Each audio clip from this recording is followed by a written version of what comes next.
بسم اللہ الرحمن الرحیم۔ السلام علیکم۔ حضرت امام حسین علیہ السلام نے فرمایا، ذلیل وہی ہے جو بخیل ہے۔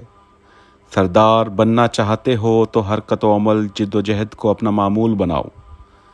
معاملے کی جو صورت ہو گئی ہے تم دیکھ رہے ہو، دنیا نے اپنا رنگ بدل لیا، منہ پھیر لیا ہے، نیکی سے خالی ہو گئی ہے، ذرا دیر باقی ہے، حقیر سی زندگی رہ گئی ہے، ہولناکی نے احاطہ کر لیا ہے۔ افسوس تم دیکھتے نہیں کہ حق پس پشت ڈال دیا گیا ہے، باطل پر اعلانیہ عمل کیا جا رہا ہے۔ کوئی نہیں جو اس کا ہاتھ پکڑے۔ وقت آ گیا ہے کہ مومن حق کی راہ میں بقائے الہی کی خواہش کرے۔ میں شہادت ہی کو موت چاہتا ہوں، ظالموں کے ساتھ زندہ رہنا بجائے خود جرم ہے۔ دنیا کا رنگ بدل گیا، وہ نیکی سے محروم ہو گئی۔ کوئی نہیں جو ظالم کو ظلم سے روکے۔ وقت آ گیا ہے کہ مومن سچائی کی راہ میں بے چین ہو کر نکل پڑے، اپنا سب کچھ اللہ کے لیے قربان کر دے۔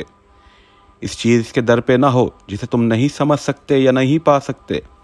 اپنے کام کے صلے کی واجب سے زیادہ امید نہ رکھو۔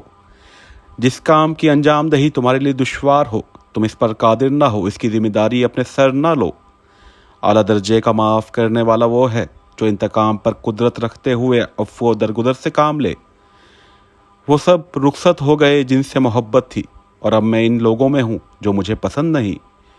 دولت کا بہترین مصرف یہ ہے کہ اس سے غیرت و آبرو برقرار رکھی جائے۔ جزاک اللہ۔